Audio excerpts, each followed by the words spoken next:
Ismail was born to Martha and Sheikh Haider on July 17, 1487, in Ardabil. His father, Haider, was the Sheikh of the Safavid Tariqa, Sufi order, and a direct descendant of its Kurdish founder Safi ad-Din Ardabili, 1252–1334. Ismail was the last in this line of hereditary Grand Masters of the order, prior to his ascent to a ruling dynasty. Ismail was a great-grandson of Emperor Alexios IV of Trebizond and King Alexander I of Georgia. His mother Martha, better known as Halima Begum, was the daughter of Uzun Hasan, the ruler of the Turkoman Koyunlu dynasty, by his Pontic Greek wife Theodora Megale Kamnin, better known as Despina Kadın. Despina Kadın was the daughter of Emperor John IV of Trebizond. She had married Uzun Hasan in a deal to protect the Empire of Trebizond from the Ottoman Turks. Ismail grew up bilingual, speaking Persian and Azerbaijani. His ancestry was mixed, from various ethnic groups such as Georgians, Greeks, Kurds, and Turkomans. The majority of scholars agree that his empire was an Iranian one. In 701,301, Safi al-Din assumed the leadership of the Zahediyya, a significant Sufi order in Gilan, from his spiritual master and father, in-law Zad Gilani. The order was later known as the Safavid. One genealogy claimed that Sheikh Safi, the founder of the order and Ismail's ancestor, was a lineal descendant of Ali. Ismail also proclaimed himself the Mahdi, and a reincarnation of Ali. In 1488, the father of Ismail was killed in a battle at Tabasaran against the forces of the Shirvanshah Farik Yasser and his overlord, the Koyunlu, a Turkic tribal federation which controlled most of Iran. In 1494, the Koyunlu captured Ardabil, killing Ali Mirza Safavi, the eldest son of Haider, and forcing the 7-year-old Ismail to go into hiding in Gilan, where under Sultan Ali Mirza Karkiya, he received education under the guidance of scholars. When Ismail reached the age of 12, he came out of hiding and returned to what is now Iranian Azerbaijan along with his followers. Ismail's rise to power was made possible by the Turkoman tribes of Anatolia and Azerbaijan, who formed the most important part of the Qizilbash movement. Conquest of Iran and its surroundings plus. In the summer of 1500, Ismail rallied about 7,000 Qizilbash troops at Erzincan, including members of the Istajlu, Rumlu, Tukelu, Dul, Kader, Afshar, Kajur, and Varsak. Qizilbash forces passed over the Kura River in December 1500 and marched towards the Shirvanshah state. They defeated the forces of the Shirvanshah Farik Yasser near Caban-1, present-day Shamaki Rayon Azerbaijan Republic, or at Gulistan, present-day Gulistan, Goranboy, Nagorno-Karabakh, and subsequently went on to conquer Baku. Thus, Shirvan and its dependencies, up to southern Dagestan in the north, were now Ismail's. The Shirvanshah line nevertheless continued to rule Shirvan under Safavid suzerainty for some more years, until 1538, when, during the reign of Ismail's son, Thomas I, r. 1524–1576, from then on it came to be ruled by a Safavid governor. After the conquest, Ismail had Alexander I of Kakheti send his son Demeter to Shirvan to negotiate a peace agreement. The successful conquest had alarmed the ruler of the Koyunlu, Alvand, who subsequently proceeded north from Tabriz and crossed the Aras River in order to challenge the Safavid forces, and a pitched battle was fought at Sarar in which Ismail's army came out victorious despite being outnumbered by 4-1. Shortly before his attack on Shirvan, Ismail had made the Georgian kings Constantine II and Alexander I of respectively the kingdoms of Kartli and Kakheti attack the Ottoman possessions near Tabriz, on the promise that he would cancel the tribute that Constantine was forced to pay to the Koyunlu once Tabriz was captured. After eventually conquering Tabriz and Nakhchivan, Ismail broke the promise he had made to Constantine II and made both the kingdoms of Kartli as well as Kakheti his vassals. In July 1501, Ismail was enthroned as Shah of Iran, choosing Tabriz as his capital.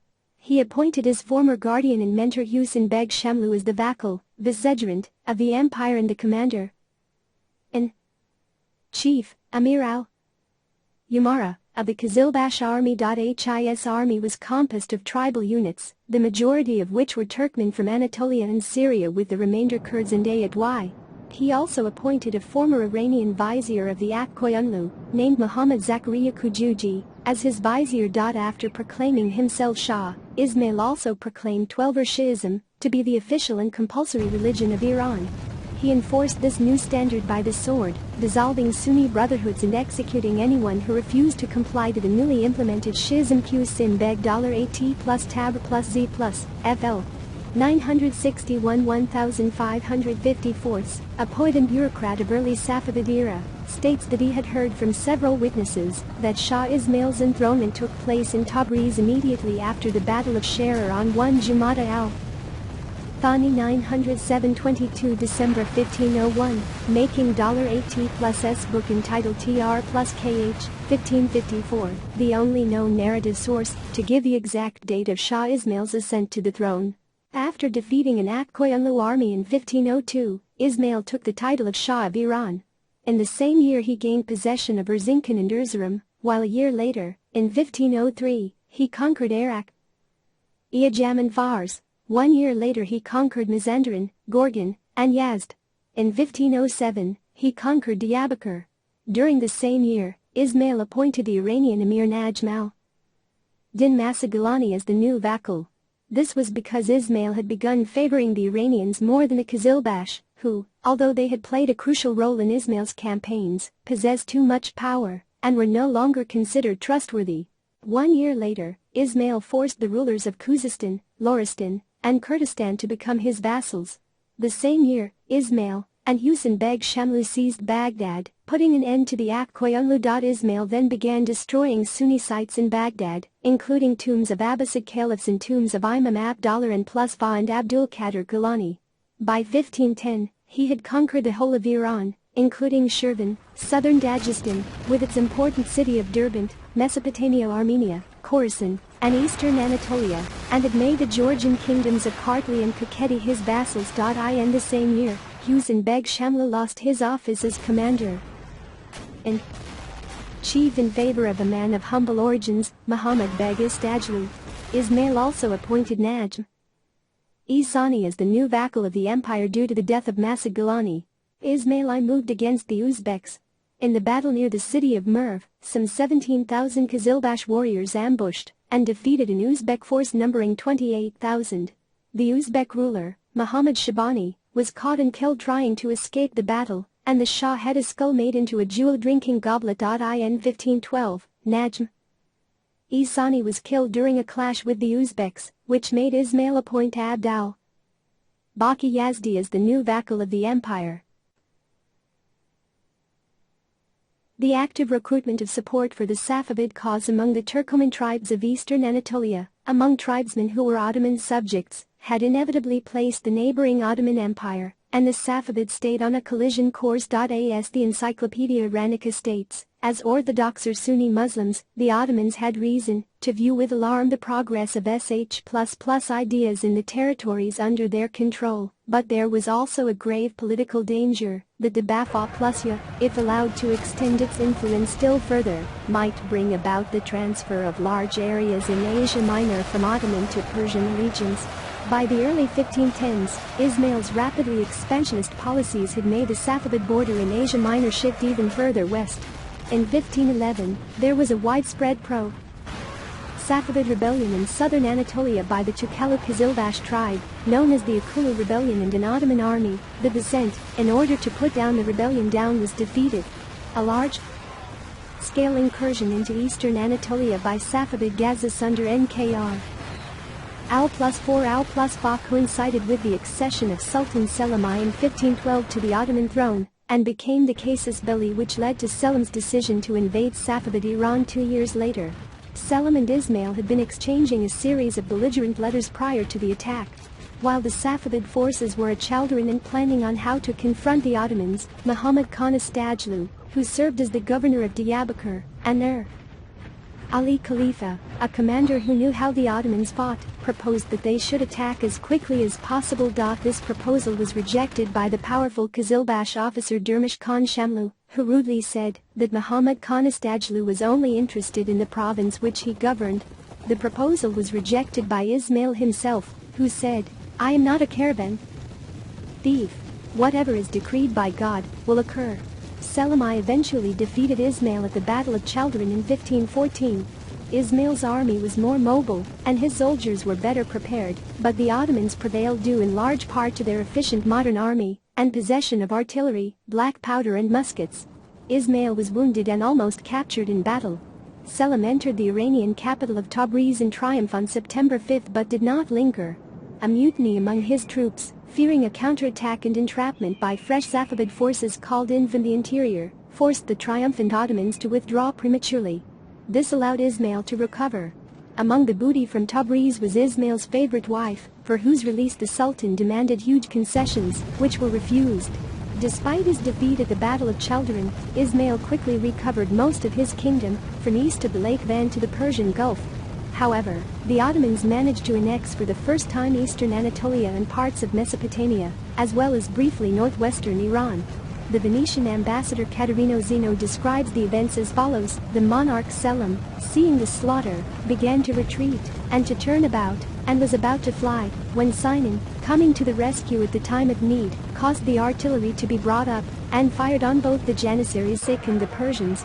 The Persian horses, hearing the thunder of those infernal machines, scattered and divided themselves over the plain, not obeying their riders' bit or spur anymore, from the terror they were in. It is certainly said that if it had not been for the artillery, which terrified in the manner related the Persian horses which had never before heard such a din, all his forces would have been routed and put to edge of the sword. He also adds that, if the Turks had been beaten in the Battle of Chaldiran, the power of Ismail would have become greater than that of Tamerlane, as by the fame alone of such a victory he would have made himself absolute lord of the East. After the Battle of Chaldiran, Ismail lost his supernatural air and the aura of invincibility, gradually falling into heavy drinking of alcohol. He retired to his palace, never again participated in a military campaign and withdrew from active participation in the affairs of the state. He left these to his vizier, Mirza Shah Hussain, who became his close friend and drinking companion. This allowed Mirza Shah Hussain to gain influence over Ismail and expand his authority. Mirza Shah Hussain was assassinated in 1523 by a group of Qizilbash officers, after which Ismail appointed Zakariya's son Jalal-al-Din Muhammad Tabrizi as his new vizier. Ismail died on 23 May 1524 at the relatively early age of 36. He was buried in Ardabil, and was succeeded by his son Thomas I. The consequences of the defeat at Chaldiran were also psychological for Ismail. His relationships with his Qizilbash followers were fundamentally altered. The tribal rivalries between the Qizilbash, which temporarily ceased before the defeat at Chaldiran, resurfaced in intense form immediately after the death of Ismail, and led to 10 years of civil war, 930 and 41,524, 33, until Shah Thomas regained control of the affairs of the state. The Safavids later briefly lost Balkh and Kandahar to the Mughals, and nearly lost Herat to the Uzbeks. During Ismail's reign, mainly in the late 1510s, the first steps for the Habsburg-Persian alliance were set as well, with Charles V and Ludwig II of Hungary being in contact with a view to combining against the common Ottoman-Turkish enemy. Ismail is also known for his poetry using the pen name Kam plus, Arabic, .7 and I Sinardadi wrote in the Azerbaijani language, a Turkic language mutually intelligible with Turkish and in the Persian language. He is considered an important figure in the literary history of Azerbaijani language, and has left approximately 1,400 verses in this language, which he chose to use for political reasons. Approximately 50 verses of his Persian poetry have also survived. According to Encyclopedia Iranica, Ismail was a skillful poet who used prevalent themes and images in lyric and didactic religious poetry with ease and some degree of originality. He was also deeply influenced by the Persian literary tradition of Iran, particularly by the Shahnameh Ferdowsi, which probably explains the fact that he named all of his sons after Shahnameh characters. Dixon and Weld suggest that Ismail's SHH plus was intended as a present to his young son Thomas. After defeating Muhammad Shabani's Uzbeks, Ismail asked Hatefi, a famous poet from Jam, Khorasan, to write a Shahnameh-like epic about his victories in his newly established dynasty. Although the epic was left unfinished, it was an example of mathnos in the heroic style of the Shahnameh, written later on for the Safavid kings. Most of the poems are concerned with love, particularly of the mystical Sufi kind, though there are also poems propagating Shia doctrine and Safavi politics. His other serious works include the Nasihat-me in Azerbaijani language, a book of advice, and the Unfinished on Me in Azerbaijani language, a book which extols the virtues of love. Along with the poet Imad Nasimi, Cat Plus is considered to be among the first proponents of using a simpler Azerbaijani language in verse that would appeal to a broader audience. His work is most popular in Azerbaijan, as well as among the Bektashis of Turkey. There is a large body of Alevi and Bektashi poetry that has been attributed to him. The major impact of his religious writings, in the long run, was the conversion of Persia from Sunni to Shia Islam. The following anecdote demonstrates the status of vernacular Turkish and Persian in the Ottoman Empire and in the incipient Safavid state.